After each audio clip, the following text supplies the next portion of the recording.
Yeni bir cihazımız var. Arızalı. Yani bu markanın değil zaten. Çakma da. Belli her türlü. Şimdi öncelikle adaptöründen başlayalım. Bir ölçelim.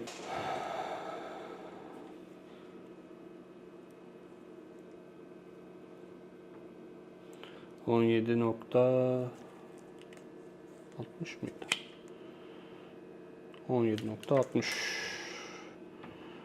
24 volt diyor. Enteresan. Pillerin ikisi de çalışmıyor. İkisi de şarj almıyor. Adaptörümüzü takıyoruz. Evet. Maalesef yok. Bunu da bakıyoruz. Burada da kimse yok. Gene biz her türlü ihtimale karşı bir de elektrik vererek şarjı deniyoruz. Tamam, bu çalışıyor. Burada bir sorun yok. Sorunumuz pillerde. İki pil var. İkisi de şarj almıyor, ikisi de çalışmıyor. Adaptör çalışıyor. Pillerde tepki yok. Ölçelim. Evet, çok düşük de olsa bir akım var.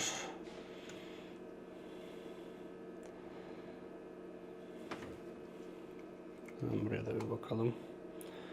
Burası da 12'lerde, 10'larda, 11-12. Muhtemel ki bunun şarj devrelerinin ikisinde de sorun var.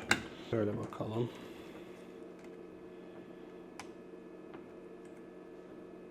Evet. Çıkarttığımda 3.35 17'lere 16'lara çıkıyor. Adaptördeki değerleri görmeye başlıyor takınca. Ama şarj olmuyor da gösteriyor adaptörü de. Tamam.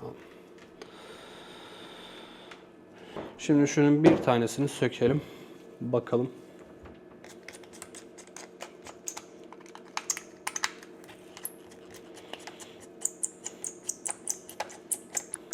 Dört tane vidası var. Söktük. Dışarı aldık. Bir tane yayı varmış. Yayından yayını kaybetmeden kutusuyla beraber kenara kaldırdık.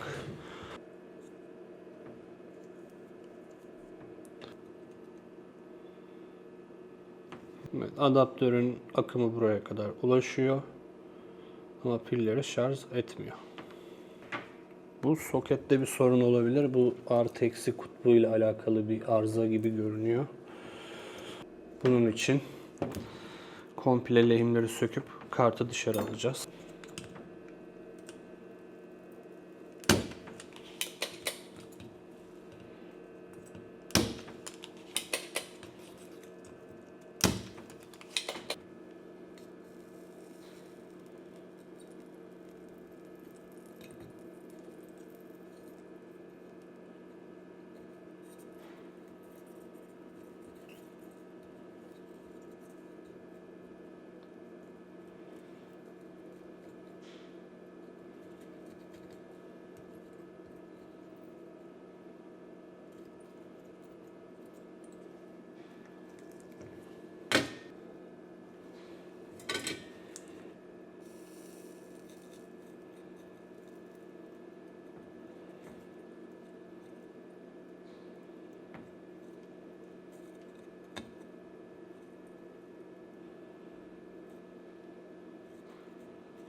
Evet, çıktı. Bayağı sıcak. Piller lityum biliyoruz. O yüzden biraz soğutalım. Çok fazla sıcak lityum da tehlike yaratabilir. Bunu daha önce galiba birisi sökmeye çalışmış ya da fabrikasyon gariplik var.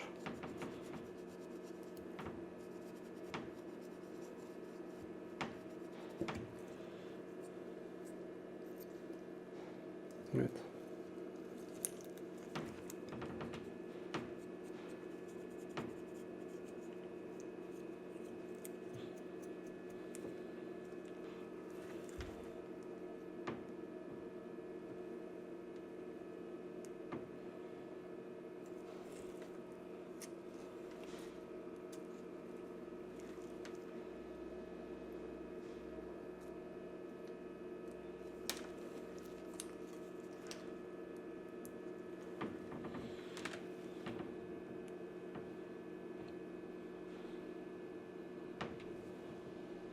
Üç nokta kaçtı bu piller?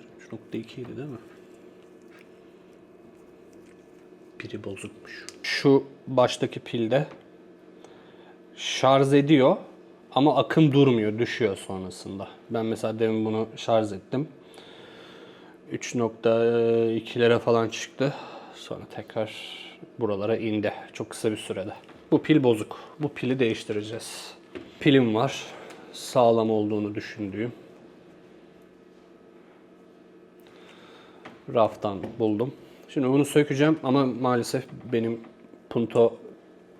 pil punto makinem olmadığı için bunu artık lehim bir şeyler uydurup yapacağım. Evet, pilimizi söküyoruz. Şu şekilde.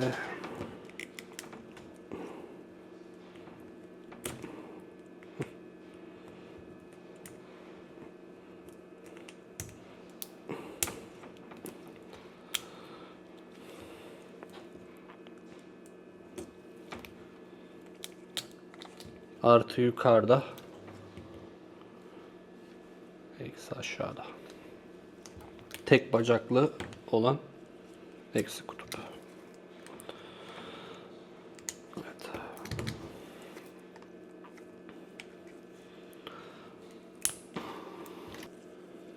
Bunu buraya lehimleyeceğim ben.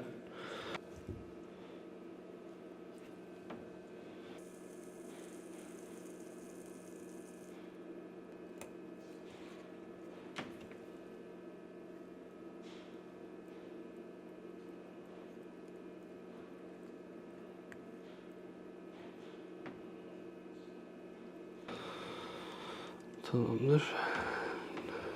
Şunu şuraya şu şekilde.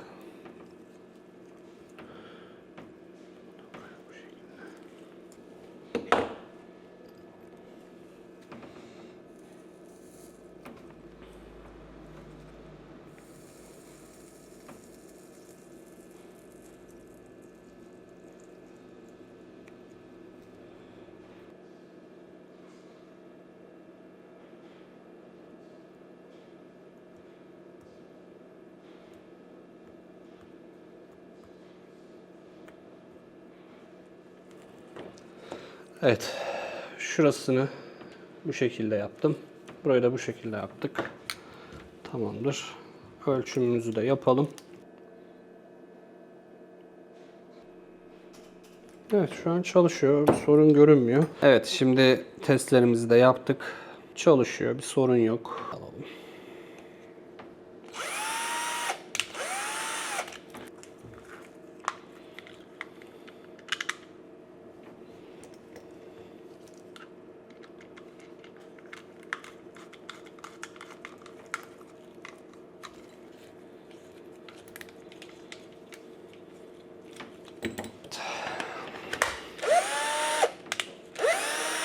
Tamam, artık çalışıyor. Biraz test edelim.